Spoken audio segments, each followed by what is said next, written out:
Hi guys, welcome back, and we are back again with another video in the lockdown series. In this video, we'll study about and learn more about stress and how do we cope with it during these times of pandemics. This is quite a different video as compared to the previous ones as it has indirect effect on your back. So let's begin. Stress is a feeling of emotional or physical tension. It can come from any event or the thought that makes you feel frustrated, angry, or nervous. Stress is your body's reaction to challenge or demand. That's why stress can be positive as it helps you avoid danger or meet a deadline.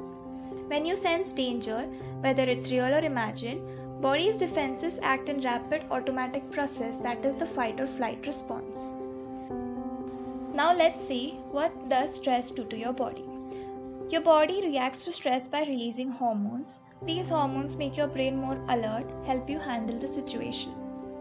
The psychological and emotional signs of stress are as follows: depression or anxiety.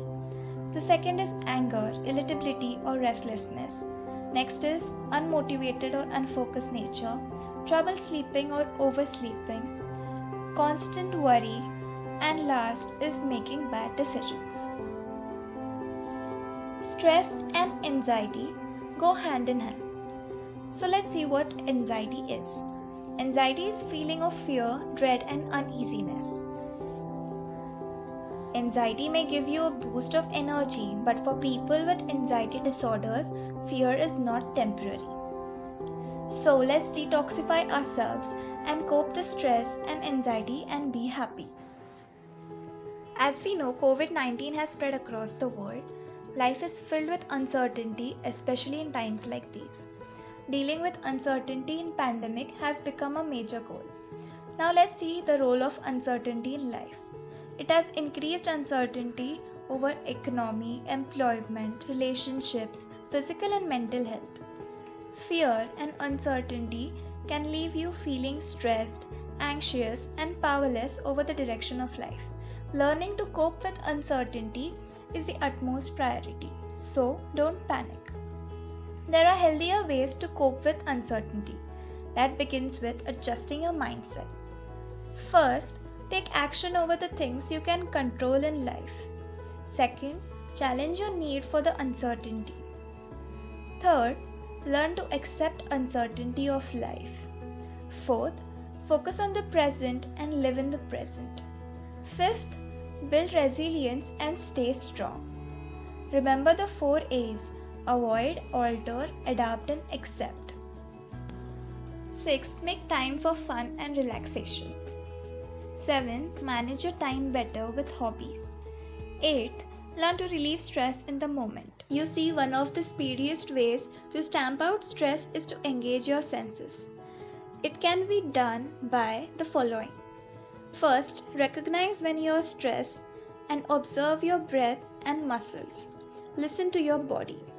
Second, identify your stress response. Your BP rises, heartbeat pumps faster, your body works hard and drains your immune system.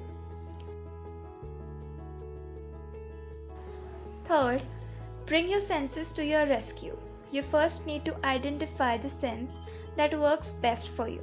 For me, it's music. Find sensory inspiration, that's the fourth. Relive the memories down the lane to be happy. Fifth, make quick stress relief a habit. Keep a checklist for this. And last, practice wherever you can. The best part of the sensory-based strategies is the awareness that you can control your senses. In today's fast-paced world, chronic stress is very common, but your mind and body have to pay a high price. Beat the burnout and detoxifying yourself is very, very important. Here are a few things for stress-related coping during the lockdown. First, deep breathing is a simple yet powerful relaxation technique. Sit comfortably with back straight. Breathe in through your nose, exhale through your mouth, and continue to breathe in this manner to relax. Progressive muscle relaxation is a 2-step process in which you tense and relax different muscle groups in your body. Loosen your clothing, get comfortable, take deep breaths, and relax your body top to toe. Rhythmic movement and mindful exercise get you into a flow of repetitive movement so that you can dance, run, walk, climb, garden, etc. and be happy. Fourth, visualization. See the sun setting, hear the birds singing, smell the pine trees, feel the cool water, taste the fresh, clean air. Fifth, self-massage. That can reduce stress, relieve pain, ease muscle tension. It is really very helpful. Mindful meditation has become extremely powerful these days. Sit on a comfortable chair with your back straight, close your eyes and find focus. Last, eat food you like but don't overeat. Constant worrying, negative thinking and always expecting the worst can take a toll on your emotional and physical health. But it's very important to calm your worried mind and ease anxiety. Everyone is on run, but taking care of yourself and your back is very important. Stress and anxiety not only harm the peace of your mind but also your body. So be positive, listen to your heart. Remember, happiness can be found even if the darkest of times if one remembers to turn on the light. Follow us on Instagram on Keep Your Back on Track and on YouTube Back on Track. Thank you. Hope you had a great time and stay tuned for more videos.